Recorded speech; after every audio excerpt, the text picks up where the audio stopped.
तो दोस्तों एक और नई वीडियो में आपका स्वागत है। तो जिस मूवी को हम आज एक्सप्लेन करने वाले हैं उसका नाम है क्लैश ऑफ टाइटंस। ये एक ऐसी कहानी है जहां ग्रीक मिथोलॉजी और मैजिक अपने रंग बिखेरेंगे। इस कहानी में देवता और राक्षस की टक्कर होगी। देवता की शक्ति और राक्षस का हाहाकार दोनों साथ आए तो क्या होगा, आइए जानते हैं इस कहानी में। तो कहानी की शुरुआत में हमें एक मछुआरे को समुद्र में मछली पकड़ते हुए दिखाया जाता है। तभी वहाँ का मौसम बहुत खराब हो जाता है और समुद्र की लहरें उफान भरने लगती है। इन लहरों के बीच एक ताबूत समुद्र से बाहर आता है जो मछुआरे की कश्ती की तरफ ही आ रहा था। मछुआरा उस ताबूत को अपनी कश्ती पर खींच लाता है। ताबूत खोलने पर उसे एक औरत की लाश मिलती है जिसकी गोद में एक बच्चा भी था। बच्चा अभी तक जिंदा था। मछुआरा को उस बच्चे पर बहुत तरस आता है। यहाँ वो उस बच्चे को अपने पास रखकर उसे पालने का डिसाइड करता है। मछुआरा उस बच्चे का नाम पर्सियस रखता है। धीरे धीरे पर्सियस बड़ा हो जाता है। अब वो मछुआरे के साथ ही रहता है और उसे अपना पिता और उसकी वाइफ को अपनी माँ समझता है। अब समय गुजरता है। मछुआरा अपने लिए एक नया घर चाहता था, इसलिए वो अपनी फैमिली के साथ नए घर की तलाश में अपनी कश्ती से निकल पड़ता है। तभी रास्ते में वो लोग देखते हैं कुछ सैनिक ग्रीक गॉड ज्यूस की एक बहुत विशाल मूर्ति गिरा रहे होते हैं। जैसे ही वो मूर्ति समुद्र में गिरती है, समुद्र के पानी में एक हलचल सी होने लगती है। पानी में से निकलकर कुछ क्रिएचर्स उन लोगों पर हमला करना शुरू कर देते हैं जिन लोगों ने उस स्टैचू को गिराया था। हमला करते करते वो क्रिएचर्स आपस में जुड़ने लगते हैं और जुड़ते जुड़ते वो एक विशाल रूप ले लेते हैं जो एक इंसान जैसा था। दरअसल ये ज्यूस का भाई हेडस था जो पाताल का देवता है। सैनिकों को मारने के बाद हेडस पर्सियस की जहाज पर भी हमला कर देता है, जिससे पर्सियस की जहाज पूरी तरह तबाह हो जाती है और पर्सियस की पूरी फैमिली भी मारी जाती है। और इस घटना के बाद भी पर्सियस जिंदा बचने में कामयाब रहता है। अपने परिवार को खोने के बाद पर्सियस पूरी तरह टूट जाता है। उसके अंदर बदले की भावना जाग जाती है। वो फैसला करता है अपने परिवार और माँ बाप की मौत का बदला जरूर लेगा। अब हम हेडस और ज्यूस को एक साथ देखते हैं। यहाँ हेडस ज्यूस से कहता है, इंसानों को हमने हमारी पूजा करने के लिए बनाया था, लेकिन इन लोग अपने रास्ते से भटक गए हैं। इन लोगों ने अधर्म का रास्ता अपना लिया है। दरअसल ज्यूस ने उस मूर्ति को अपने स्मारक के लिए बनाया था ताकि इंसान उसकी पूजा करे, लेकिन इंसानों ने उसके ही बनाए हुए स्टैचू और मंदिरों को तोड़ना शुरू कर दिया था। हेडस ज्यूस और वहाँ पर मौजूद सारे देवताओं से कहता है, अगर आप लोग इजाजत दें तो मैं अपनी शक्तियों से इंसानों के दिल में फिर से देवताओं का डर पैदा कर सकता हूँ ताकि वो लोग सीधे रास्ते पर आ जाएं। हालांकि देखा जाए तो ज्यूस डरा कर किसी भी इंसान से वर्शिप नहीं कराना चाहता था, लेकिन मजबूरी में वो हेडस को इसकी इजाजत दे देता है। दूसरी तरफ हम देखते हैं जिन सैनिकों ने जीसस की स्टैचू को गिराया था वो पर्सियस को अपने साथ महल में ले जाते हैं। उस किंगडम का किंग और दरबारी इस बात का जश्न मना रहे होते हैं कि उन्होंने ज्यूस के स्टैचू को पानी में गिरा दिया। इसका मतलब है इंसानी सबसे सर्वश्रेष्ठ है। तभी उस राज्य की राजकुमारी वहाँ आकर अपने पिता से कहती है, ये सब ठीक नहीं है, हमें ऐसे जश्न नहीं मनाना चाहिए, घमंड हमारे लिए अच्छा नहीं है। यहाँ रानी अपनी बेटी को समझाती है। वो कहती है कि तुम ज्यूस के बारे में कुछ नहीं जानती। तभी यहाँ पर हेडस आ जाता है। हेडस के आते ही जश्न डर में बदल जाता है। हेडस राजा के सारे सिपाहियों को मार देता है। हेडस को देखकर पर्सियस अपने गुस्से पर काबू नहीं कर पाता। वो उसे मारने के लिए तलवार उठाता है। तभी एक अनजान लड़की आकर उसे ऐसा करने से रोक देती है। वो कहती है, ये सही वक्त नहीं है, तुम्हें सही वक्त का इंतजार करना होगा। दूसरी तरफ हेडस रानी के पास जाकर रानी को पकड़ लेता है और उसकी सारी एनर्जी खींच लेता है। हेडस वहाँ पर मौजूद सभी लोगों से कहता है, आज से ठीक 10 दिन बाद सूर्य ग्रहण लगने वाला है। उस दिन मैं तुम लोगों के पास काराकिन नाम के एक दानव को भेजूंगा जिससे तुम्हारी पूरी नस्ल खत्म हो जाएगी। अगर तुम लोग अपना शहर बचाना चाहते हो तो तुम्हें शहजादी की बलि देनी होगी। अगर तुम लोगों ने ऐसा नहीं किया तो उसका नतीजा तुम्हें भुगतना पड़ेगा। अब फैसला तुम्हारे हाथों में है। हेडस जाने से पहले पर्सियस की तरफ देखकर कहता है,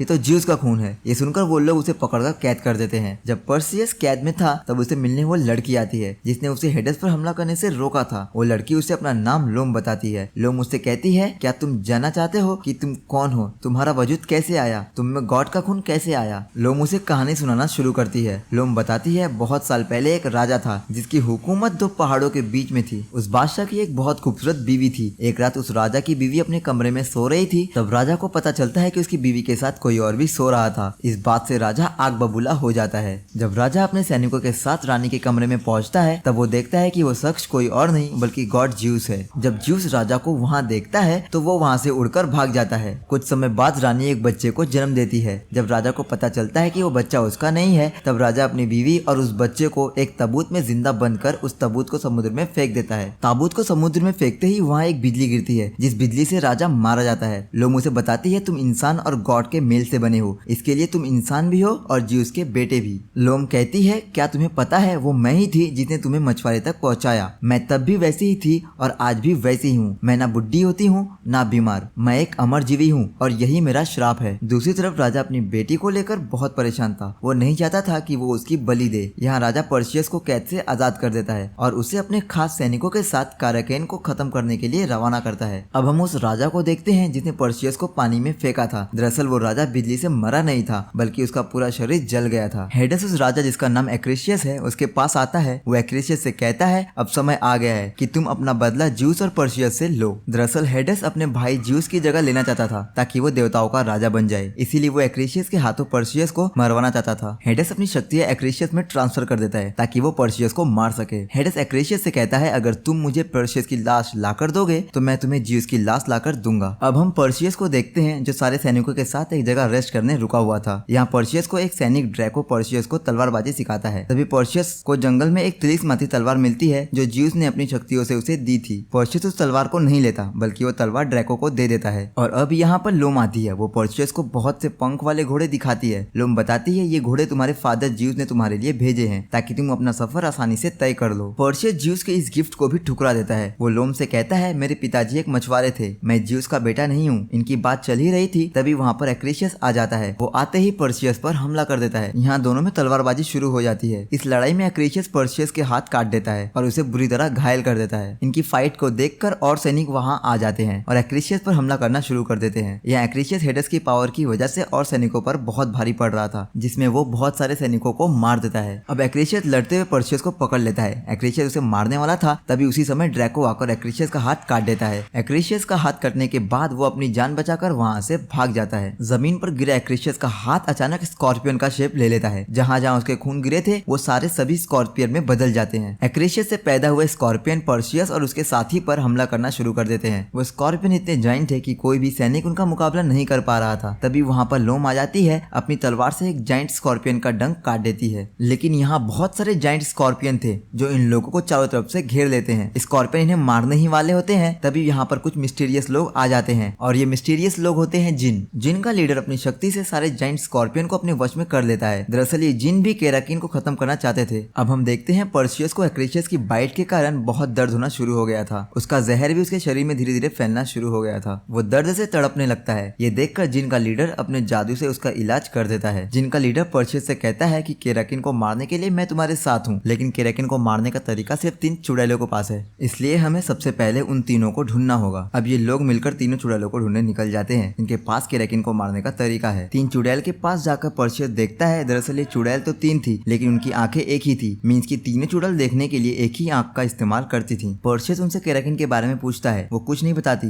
वो चुड़ैल पर्सियस और उसके साथियों पर हमला करने लगती हैं। पर्सियस चालाकी से उनकी आंखें छीन लेता है। वो तीनों से कहता है अगर तुमने केराकिन को मारने का तरीका हमें नहीं बताया तो मैं तुम्हारी आंखें नष्ट कर दूंगा। मजबूरी में वो तीनों पर्सियस को केराकिन को मारने का तरीका बताने के लिए तैयार हो जाती हैं। वो चुड़ैल बताती है केराकिन को मारने का बस एक ही तरीका है और वो है स्नेक हेड मेडुसा का सर। वो तुम्हें मिल जाएगा लेकिन उसे हराना नामुमकिन है। हमें पता है तुम लोग उसके सामने पल भर भी नहीं टिक पाओगे। यहाँ वो कहती है हमारी भविष्यवाणी है कि इस सफर में तुम मारे जाओगे। पर्सियस उनकी बातों को इग्नोर करके अपने बचे हुए साथियों के साथ आगे सफर पर निकल पड़ता है। रास्ते में चलते हुए पर्सियस की मुलाकात ज्यूस से होती है। ज्यूस सिर्फ और सिर्फ पर्सियस से मिलने धरती पर आए थे। वो पर्सियस से कहते हैं तुम्हें मेरा भेजा हुआ तोहफा एक्सेप्ट कर लेना चाहिए था क्योंकि तुम मेरे बेटे हो। पर्सियस फिर से कहता है मैं तुम्हारा बेटा नहीं हूँ, मैं मछुआरे का बेटा हूँ। ज्यूस पर्सियस को एक सोने का सिक्का देते हैं और वहाँ से चले जाते हैं। और 2 दिन और 2 रात सफर करने के बाद वो लोग मेडुसा के महल तक पहुँच जाते हैं। लेकिन महल के अंदर जाने के लिए उन्हें एक नदी को पार करना था। यहाँ जिन का लीडर पर्सियस से वो गोल्ड कॉइन लेकर जैसे ही नदी में फेंकता है वहाँ एक कश्ती प्रकट हो जाती है। सभी लोग उस कश्ती पर बैठकर मेडुसा के महल के अंदर जाने लगते हैं। कश्ती के अंदर लोम पर्सियस से बताती है किसी भी औरत का मेडुसा के महल में जाना मना है। एक बात का ध्यान रखना, कुछ भी हो जाए मेडुसा की आंखों में मत देखना। अगर तुमने उसकी आंखों में देखा तो तुम पत्थर बन जाओगे। महल के अंदर जाते ही मेडुसा उन लोगों पर हमला करना शुरू कर देती है। मेडुसा का आधा शरीर इंसान जैसा था और आधा शरीर सांप जैसा था। उसके सर पर बाल नहीं थे बल्कि सांप थे। अब मेडुसा हमला करके पर्सियस और जिन को आग की खाई में फेंक देती है। यहाँ पर्सियस खाई में गिरने से पहले अपनी तलवार की मदद से अपनी और जिन की जान बचा लेता है। दूसरी तरफ मेडुसा पर्सियस के बाकी लोगों को पत्थर में बदल देती है। पर्सियस मेडुसा की शक्तियों को समझ गया था, इसलिए वो अपने भाले में मेडुसा का रिफ्लेक्शन की मदद से बहुत चतुराई से उसका सर धड़ से अलग कर देता है। पर्सियस मेडुसा का सर लेकर बाहर आता है। बाहर आकर वो लोम को जैसे ही अपनी जीत के बारे में बताने वाला था वहाँ पर एक्रेशियस आ जाता है। वो लोम को जान से मार देता है। लोम को मरता हुआ देख पर्सियस को बहुत दुख होता है क्योंकि कहीं ना कहीं वो लोम से प्यार करने लगा था। पर्सियस को एक्रेशियस पर बहुत गुस्सा आता है। वो उसे लड़ने लगता है। यहाँ पर्सियस एक्रेशियस के सामने कमजोर पड़ रहा था, इसलिए वो ड्रैको से ज्यूस की दी हुई तलवार मांगता है। उस तलवार से वो एक्रेशियस को मार देता है। पर्शियस के मारते ही पंख वाला घोड़ा भी वहाँ पर आ जाता है। पर्शियस उस घोड़े पर सवार होकर केरेकिन की शहजादी की जान बचाने के लिए निकल पड़ता है। दूसरी तरफ हम हेडस को देखते हैं, जो इंसानों में अपना डर पैदा करके बहुत शक्तिशाली हो गया था। हेडस केरेकिन को भी उस शहर में भेज चुका था। जब हेडस को पता चलता है कि पर्शियस अभी भी जिंदा है, तब वो उसे मारने के लिए खुद भी वहाँ से निकल जाता है। दूसरी तरफ शहर वाले बहुत डरे हुए थे। वो नहीं चाहते थे कि एक इंसान की वजह से सबकी जान जाए। केरेकिन बहुत तेजी से शहर की तरफ बढ़ रहा था। सभी शहर वाले अपनी जान बचाने के लिए प्रिंसेस को पकड़कर ले आते हैं। पर्शियस भी मेडुसा का सर लेकर शहर की तरफ आ रहा था। तभी हेडस के भेजे हुए कुछ क्रिएचर्स उसे मेडुसा का सर छीन कर वहाँ से भाग जाते हैं और फिर पर्शियस भी उनका पीछा करता है। यहीं शहर में केरेकिन मॉन्स्टर तबाही मचाना शुरू कर दिया था। पूरे शहर में अफरा तफरी हो गई थी। सभी अपनी जान बचाकर भाग रहे थे। दूसरी तरफ हेडस के क्रिएचर पर्शियस को केरेकिन मॉन्स्टर तक ले आते हैं ताकि वो मॉन्स्टर पर्शियस को जान से मार सके। पर्शियस यहाँ अपनी चालाकी से मॉन्स्टर से बचा हुआ मेडुसा का सर भी हासिल कर लेता है। वहीं हम देखते हैं राजकुमारी को शहर के लोगों ने समुद्र के किनारे रस्सी से बांधकर लटका दिए हैं। जैसे ही केरेकिन राजकुमारी को मारने आगे बढ़ता है, तभी सही समय पर वहाँ पर पर्शियस पहुंच जाता है। वो मेडुसा का सर मॉन्स्टर के सामने रख देता है। जैसे ही मॉन्स्टर मेडुसा की आंखों में देखता है, वो पत्थर में बदलने लगता है और इसी तरह केरेकिन से शहर वाले बच जाते हैं। ये सब दूर से हेडस देख रहा था। अब केरेकिन के मरने के बाद हेडस खुद सामने आकर पर्शियस पर हमला करता है। पर्शियस ज्यूस की तलवार से हेडस पर शक्तिशाली हमला करता है, जिस हमले से हेडस बहुत बुरी तरह घायल हो जाता है। हेडस यहाँ घायल होकर वापस पाताल लोक में चला जाता है। यहाँ पर राजकुमारी भी समुद्र में गिर गई थी, जिसकी जान बचाने के लिए पर्शियस भी पानी में चला जाता है और राजकुमारी की जान बचा लेता है। कुछ समय बाद हम देखते हैं कि पर्शियस और राजकुमारी समुद्र के किनारे बेहोश पड़े थे। यहाँ पर्शियस का घोड़ा आकर उन दोनों को होश में लाता है। होश में आने के बाद राजकुमारी पर्शियस की बहादुरी से बहुत इम्प्रेस थी। वो पर्शियस से कहती है, तुम एक बहुत बहादुर इंसान हो, क्यों ना तुम मुझसे शादी कर लो और इस राज्य के राजा बन जाओ। पर्शियस राजकुमारी के इस प्रस्ताव को इनकार कर देता है। वो कहता है, ऐसा नहीं हो सकता, फिलहाल मुझे अपने पिता से मिलना है और मैं अपने पिता ज्यूस के पास जा रहा हूँ। पर्शियस अपने घोड़े पर बैठकर ज्यूस के पास जाता है। ज्यूस उसे गॉड बनने का ऑफर देते हैं, लेकिन पर्शियस ज्यूस को मना कर देता है। वो कहता है, मैं बस एक आम मछुआरा बनना चाहता हूँ। ज्यूस यहाँ पर्शियस से कहते हैं, हेडस अभी भी जिंदा है, वो बस घायल होकर पाताल लोक में चला गया है, वो कभी भी वापस लौट सकता है। हेडस बस उस समय का इंतजार कर रहा है जब लोग गॉड की वर्शिप छोड़ दे और वो पावरफुल हो जाए। ज्यूस जाने से पहले पर्शियस से कहते हैं, मैंने तुम्हारी रक्षा के लिए 2 चीजें दी हैं, क्यों ना मैं जाने से पहले तुम्हें तीसरी चीज भी दूं। जो बोलते ही ज्यूस वहाँ से बिजली की तरह गायब हो जाते हैं और तभी वहाँ पर लोम आ जाती है। मीन्स कि ज्यूस ने लोम को पर्शियस के लिए फिर से जीवित कर दिया। इसी तरह ये ग्रीक गॉड की कहानी यहाँ पर समाप्त हो जाती है। इस मूवी का सेकंड पार्ट भी है। अगर आप कमेंट्स करेंगे तो हम आपके लिए सेकंड पार्ट भी जरूर बनाएंगे और उसे जल्दी आपके सामने पेश करेंगे। वीडियो अगर अच्छी लगी हो तो हमारे वीडियो को लाइक करें और चैनल को सब्सक्राइब करना ना भूलें।